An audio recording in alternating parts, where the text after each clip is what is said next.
आज हम पढ़ने वाले हैं आधुनिक भारत के इतिहास में मराठा राज्य तथा संघ। तो मराठों के इतिहास को समझने के लिए हमने इसे दो चरणों में बांटा हुआ है, जिसमें हम पहला चरण देखते हैं शिवाजी, तो शिवाजी के उत्तराधिकारियों का, यानी कि शिवाजी, संभाजी, राजाराम और ताराबाई का। दूसरे चरण में हम पढ़ेंगे जिसमें पेशवा वास्तविक शक्ति बन गए थे। ठीक है, इन दो चरणों के माध्यम से मराठाओं का इतिहास समझेंगे। तो चलिए शुरू करते हैं। सबसे पहले आते हैं हम शिवाजी की तरफ। तो शिवाजी की कुल 7 बीवियां थी, ठीक है, जिनमें इतिहास में जिक्र जो है वो 2 का महत्वपूर्ण है। जैसे पहली थी उनकी बीवी साईबाई। साईबाई का पुत्र था एक संभाजी, और संभाजी की पत्नी थी येसुबाई। येसुबाई का पुत्र था साहू। आपको ये साहू और येसुबाई पे विशेष ध्यान रखना है। शिवाजी की दूसरी बीवी थी सोयराबाई। सोयराबाई का पुत्र था राजाराम, और राजाराम की एक पत्नी थी ताराबाई, और दूसरी पत्नी थी राजसबाई। इस राजसबाई से राजाराम को एक पुत्र था जिसका नाम था संभाजी द्वितीय। ठीक है, शिवाजी द्वितीय का कोई पुत्र नहीं था। ताराबाई के कहने पर तथाकथित शिवाजी द्वितीय के पुत्र राजाराम द्वितीय को छत्रपति बनाया गया। 1750 में बालाजी बाजीराव से राजाराम द्वितीय की संगोला की संधि, ये संगोला की संधि आपको याद रखनी है कि कब हुई थी, किसके साथ हुई थी। ठीक है, और इस संधि से क्या हुआ था, तो संगोला की संधि से ये हुआ था कि जो मराठा संघ का वास्तविक नेता था वो पेशवा बन गया था, यानी कि जो संघ की सभी शक्तियां थी वो पेशवा में केंद्रित हो गई थी। ठीक है, अब देखते हैं मराठा राज्य तथा संघ क्या था। इसमें कुछ फैक्ट मैंने डाल दिए हैं जो आपको स्टेट पीसीएस में शायद मेरे हिसाब से जरूर है स्टेट पीसीएस के लिए। तो ग्रांट डफ ने कहा था कि मराठों का उदय जो था वो आकस्मिक अग्निकांड की भांति हुआ था। वहीं महादेव गोविंद रानडे की एक किताब थी rise of the Maratha power. इसमें इन्होंने कहा था कि महाराष्ट्र की उबड़ खाबड़ भौगोलिक स्थिति और वहां की जलवायु जो थी वो मराठों के उदय का कारण थी। ठीक है, वहीं जदुनाथ सरकार, जीएस सरदेसाई और रानडे जैसे इतिहासकार थे, इन्होंने कहा था कि जो औरंगजेब की हिंदू विरोधी नीति थी उसका परिणाम था मराठों का उदय। ठीक है, यानी कि औरंगजेब की धार्मिक नीति को मराठों के उदय का कारण बताया इन लोगों ने। वहीं शिवाजी की तरफ चलते हैं। तो शिवाजी ने क्या किया, हिंदू पादशाही की पदवी अंगीकार की और गाय और ब्राह्मणों की रक्षा का व्रत लिया इन्होंने, और इन्होंने अपने लिए पदवी निर्धारित की, इसका नाम था हिंदू धर्मोद्धारक। ठीक है, भक्ति आंदोलन के संतों की शिक्षा जो थी उन्होंने भी मराठा के उदय में सहयोग किया। और जो दक्षिण की तत्कालीन राजनीतिक स्थितियां थी, यानी कि आए दिन कोई ना कोई राज्य स्वतंत्र हो रहा था, यानी कि मुगलों का जो कंट्रोल था वो धीरे धीरे कम हो रहा था, तो इससे मराठों के उत्थान में भी सहायता पहुंची। और वहीं जो इसमें सबसे मेन कारण की अगर हम बात करें तो मराठों के उदय का जो सबसे मेन कारण था वो था शिवाजी का चमत्कारी व्यक्तित्व। ठीक है, शिवाजी ऐसे व्यक्ति थे जो अपने व्यक्तित्व के माध्यम से ही लोगों को अपना बना लेते थे। ठीक है, तो शिवाजी का चमत्कारी व्यक्तित्व जो था वो सबसे प्रधान कारण था मराठों के उदय का। आगे देखते हैं मराठों का प्रारंभिक इतिहास, थोड़ा सा जान लेते हैं, ये फैक्चुअल है जो स्टेट पीसीएस में काम आएगा। ठीक है, तो व्यक्ति थे सज्जन सिंह। सज्जन सिंह सिसोदिया वंश के थे और ये शिवाजी के आदि पूर्वज थे। सज्जन सिंह की जो 5वीं पीढ़ी थी उसमें एक व्यक्ति थे उग्रसेन। उग्रसेन के 2 पुत्र थे, एक था कर्ण सिंह, दूसरा था शुभकर्ण। तो कर्ण सिंह का क्या हुआ इतिहास में इस बारे में कोई जिक्र नहीं है। वहीं शुभकर्ण जो थे इनके वंशज भोसले कहलाए। ठीक है, और इनके पौत्र थे बालाजी भोसले। ये आपको वंश थोड़े से पकड़ के रखने हैं कि भोसले कौन थे, जैसे शिवाजी भोसले थे इस तरीके से। अब बालाजी भोसले के 2 पुत्र थे। ठीक है, एक थे मालोजी, एक थे विठोजी। अब विठोजी का क्या हुआ इतिहास में इस बारे में भी कोई जिक्र नहीं है, तो हमें मालोजी को पढ़ना है। तो मालोजी में देखते हैं, मालोजी का पुत्र था शाहजी। शाहजी ने विवाह किया था जीजाबाई से, जिनसे 2 संतान उत्पन्न हुई थी, एक थे शिवाजी, दूसरे थे संभाजी। ठीक है, तो संभाजी जो थे शिवाजी के बड़े भाई थे, लेकिन पोली नगर के अप्पा खां से युद्ध में इनकी मृत्यु हो गई थी। पोली नगर में युद्ध हुआ था अप्पा खां से, जिसमें इनकी मृत्यु हो गई थी। तो शिवाजी छोटे थे लेकिन अब इकलौते पुत्र बचे थे इनकी मृत्यु के बाद, तो इसलिए शिवाजी क्या हुए, छत्रपति बने। ठीक है, तो शिवाजी का कार्यकाल देख लेते हैं। 1627 से 1680 में इनकी मृत्यु हो गई थी और शिवाजी भोसले वंश के थे। शिवाजी ने 1640 में साईबाई से विवाह किया था। 1643 में सर्वप्रथम इन्होंने सिंहगढ़ का किला जीता। देखते हैं 1657 में पहली बार शिवाजी का मुगलों से, यानी कि औरंगजेब का समय चल रहा था, ये आप अगर समय देखें तो औरंगजेब का समय है। औरंगजेब से मुकाबला हुआ जब शिवाजी ने अहमदनगर तथा जुन्नर पर आक्रमण किया। लेकिन हुआ क्या कि इस युद्ध में शिवाजी मुगलों को जो है मुगलों की शक्ति भांपने में असफल रहे और शिवाजी को अंततः पीछे हटना पड़ा। ठीक है, तो वहीं औरंगजेब इस बात को भांप चुका था कि मराठे जो है हमारे लिए भविष्य में हानिकारक साबित हो सकते हैं। तो औरंगजेब ने क्या किया कि किसी तरह से मराठों को रास्ते से हटाने के लिए और सीधे सीधे उसने शिवाजी को टारगेट किया कि मैं शिवाजी को किसी तरह रास्ते से हटाऊं। ठीक है, तो शिवाजी का पहला संघर्ष देख लेते हैं। अफजल खां से हुआ था 1659 में। औरंगजेब जब दक्षिण से उत्तर में आ गया था, देखिए औरंगजेब के जो जीवन के, इसके शासन के जो अंतिम 25 वर्ष थे वो उसने दक्कन में व्यतीत कर दिए थे मराठों से संघर्ष करते हुए। ठीक है, तो 1659 में औरंगजेब उत्तर आ गया। उत्तर में आने के बाद बीजापुर राज्य ने, जो सरदार था बीजापुर राज्य का, अफजल खां को शिवाजी को मारने भेजा। लेकिन शिवाजी जो थे कहाँ किसी से मार खाने वाले थे, एरो गैरो से, जाकोरा के साइए मार सके ना कोई। तो शिवाजी अपनी कूटनीतिपूर्ण से अफजल खां को मार दिया। इनकी कूटनीतिपूर्ण विजय क्या थी? छापा मार युद्ध। ये गुरिल्ला युद्ध पद्धति में दक्ष थे, तो इन्होंने अफजल खां को मार दिया। इनका दूसरा युद्ध हुआ फिर शाइस्ता खां से। जब औरंगजेब को इस बात का पता चला कि अफजल खां मारा गया शिवाजी के हाथों, तो औरंगजेब ने क्या किया, 1660 में अपने मामा शाइस्ता खां को दक्षिण का सूबेदार बनाया और उसे ये आदेश दिया कि तुम कुछ भी करके बस शिवाजी को खत्म कर दो। ठीक है, यानी कि औरंगजेब जो था वो शिवाजी की ताकत को भांप चुका था कि शिवाजी हमारे लिए खतरा बन सकता है। तो इसने क्या किया, औरंगजेब ने ये आदेश दे दिया शाइस्ता खां को कि तुम कुछ भी करो लेकिन शिवाजी को मार दो। ठीक है, तो 1663 में शाइस्ता खान ने जब उसको मारने के लिए निकला शिवाजी को, तो वर्षा ऋतु उसने पुणे में बिताने की सोची। इस बात का पता चल गया शिवाजी को, तो शिवाजी ने क्या किया, शिवाजी 15 अप्रैल 1663 को रात में उन पूना में घुस गए थे उनके कैंप में और शाइस्ता खां पर आक्रमण कर दिया था। इसमें शाइस्ता खां भी घायल हुआ लेकिन बच निकला और शाइस्ता खां का जो बेटा था वो मारा गया, फतेह खां। ठीक है, फतेह खां मारा गया। फिर वही इसमें क्या हुआ कि अब शिवाजी की पुरंदर की संधि हो गई। अब शिवाजी जो है ये है सवाई जय सिंह के साथ।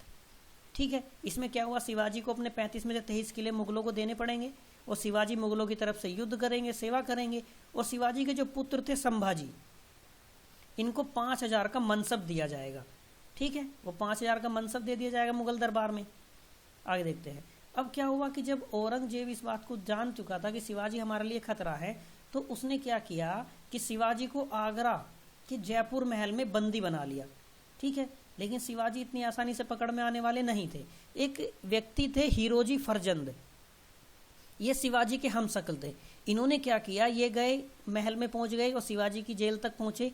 इन्होंने क्या किया कि ये अपनी हमशक्ल होने का फायदा उठाया और उस महल से शिवाजी को भाग निकलने में सहायता करी। ठीक है, जब इस बात का पता चल गया औरंगजेब को कि शिवाजी भाग गए हैं, और इसने क्या किया, फिर दक्षिण के सूबेदार थे मुअज्जम खान। इन मुअज्जम भाई साहब ने क्या किया, शिवाजी और औरंगजेब के बीच संधि कराई। ठीक है, इस संधि में ये बात हो गई थी कि चलो जो हुआ सो हुआ, इस बात को छोड़ दो, आपस में शत्रुता त्याग दो। ठीक है, फिर शिवाजी ने क्या किया कि अपना राज्याभिषेक कराया 6 जून 1676 में रायगढ़ के किले में, और यहीं इन्होंने दूसरा विवाह किया था सोयराबाई से। ठीक है, अब शिवाजी का जो अंतिम अभियान था उसको देख लेते हैं। कर्नाटक का अभियान 1676 से 78 शिवाजी का अंतिम अभियान था। ये कई बार पूछ चुका है, यूपी तो पूछ चुका है और ये पूछता है। जिंजी के किले की विजय उनकी अंतिम विजय थी। ठीक है, इस जिंजी के किले को आपको याद रखना है, स्टेट पीसीएस के लिए फैक्ट है।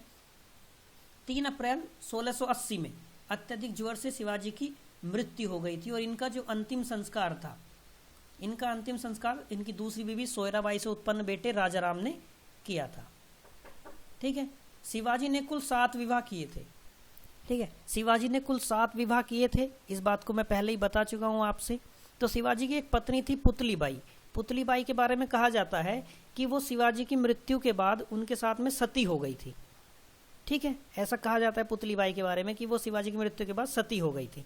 अब देखते हैं प्रशासन कैसा था शिवाजी का। शिवाजी के प्रशासन में जो सहायता के लिए 8 मंत्री होते थे, जिसे अष्ट प्रधान कहा जाता था।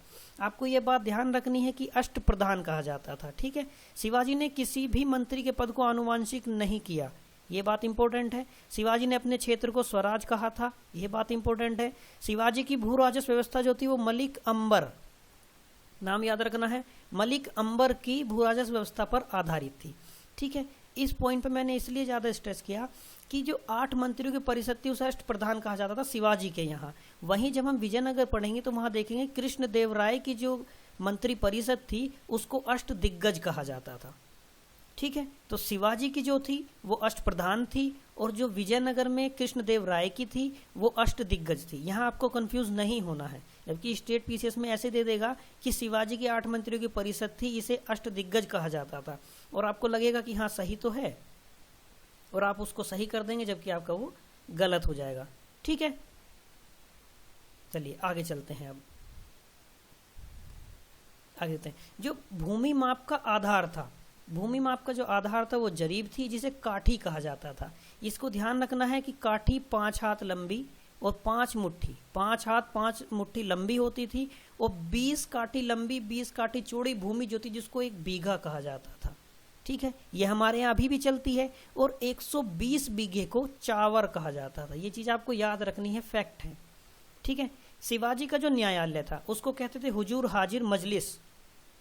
और जो औरंगजेब था कि कहता था कि शिवाजी में सामने से लड़ने का दम नहीं है, और शिवाजी जो है वो पहाड़ी चूहा है। ठीक है, आगे चलते हैं। शिवाजी के उत्तराधिकारी हम देख लेते हैं। संभाजी, जब 1680 में शिवाजी की मृत्यु हो गई तो उसके बाद आए संभाजी। इसके समय क्या था, अष्टप्रधान में विघटन हो गया।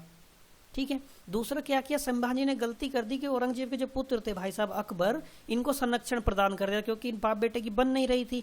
तो अकबर को इन्होंने संरक्षण प्रदान कर दिया, जिससे क्या हुआ, औरंगजेब भाई नाराज हो गए और उन्होंने संभाजी की हत्या करवा दी 1689 में।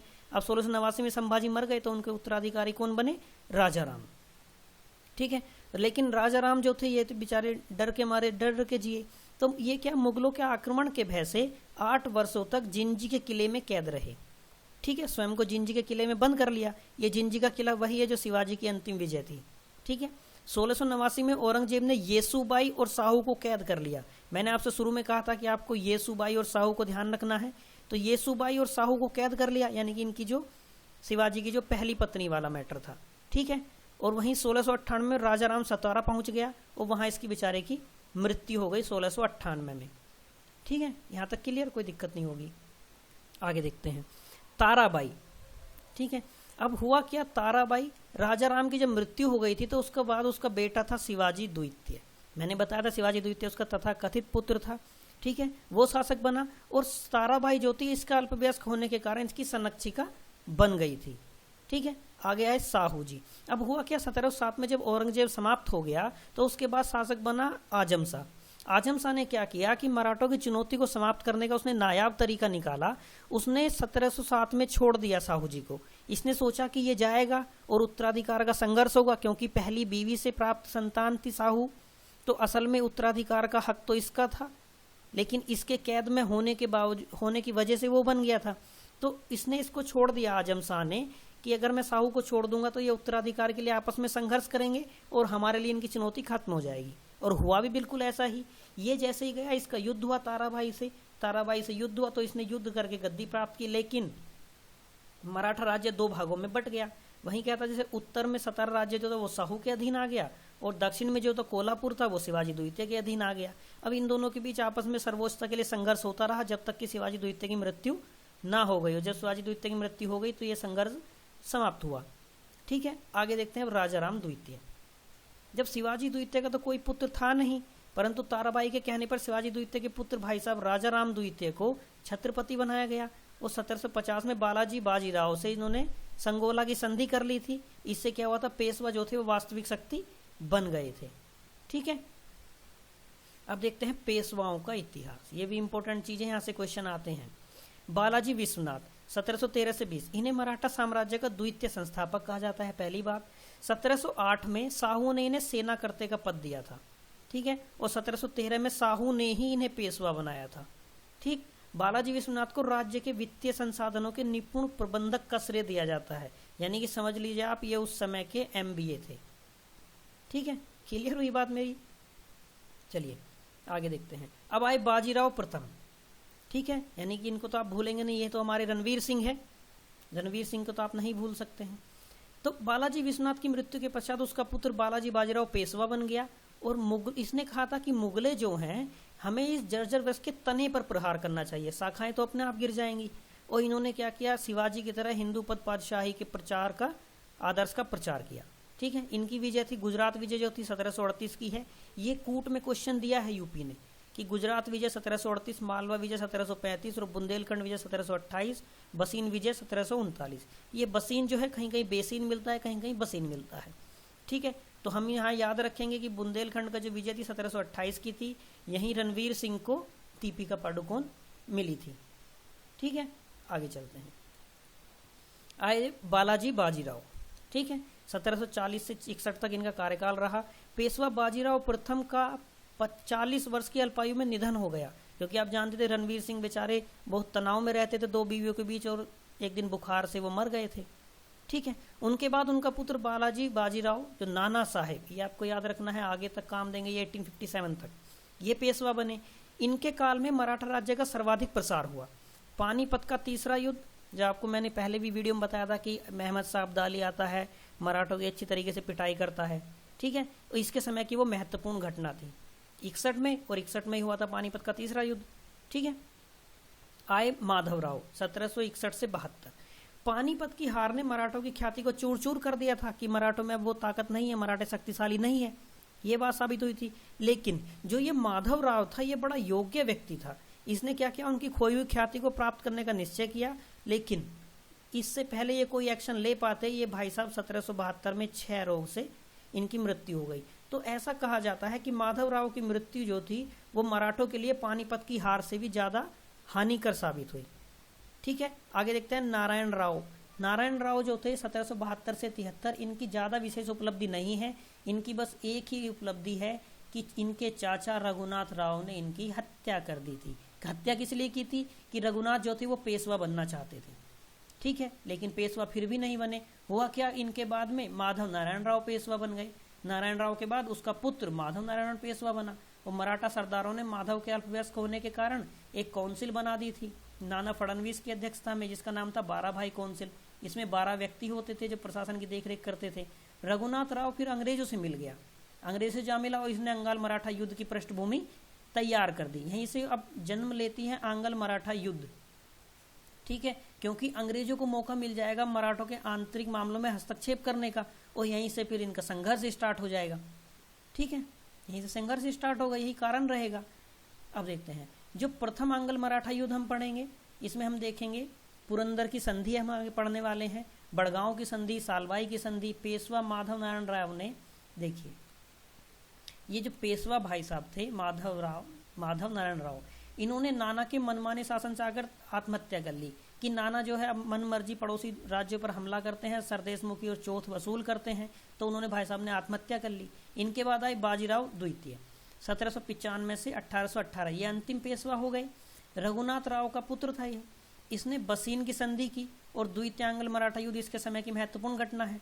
देवगांव की संधि भोसले के साथ, सूर्यअर्जन गांव की संधि सिंधिया के साथ, और तीसरा आंगल मराठा युद्ध भी इसी के समय हुआ। और पूना की संधि ये आपके लिए बहुत जरूरी है, क्योंकि यहाँ से क्या हुआ था, पेशवा पद जो था वो समाप्त कर दिया गया था। ठीक है, पेशवा का पद पूना की संधि से समाप्त हो गया था। उसकी तारीख भी आपके लिए जरूरी है, और उसकी साल भी आपके लिए जरूरी है। ठीक है, तो इसको हम यहीं छोड़ते हैं, पहला पार्ट है। इसके बाद हम दूसरा पार्ट देखने वाले हैं जल्दी, जिसमें हम देखेंगे कि उनका अंग्रेजों के साथ कैसे संघर्ष हुआ। ठीक है, यानी कि आंग्ल मराठा संघर्ष हम देखेंगे इसके दूसरे भाग में। यदि यहाँ तक में कोई दिक्कत हो तो कमेंट बॉक्स में आप बता सकते हैं, उसको मैं इंप्रूव करूंगा। कोई फैक्ट समझना है, कोई डेट में आपको कंफ्यूजन हो, आप बता सकते हैं।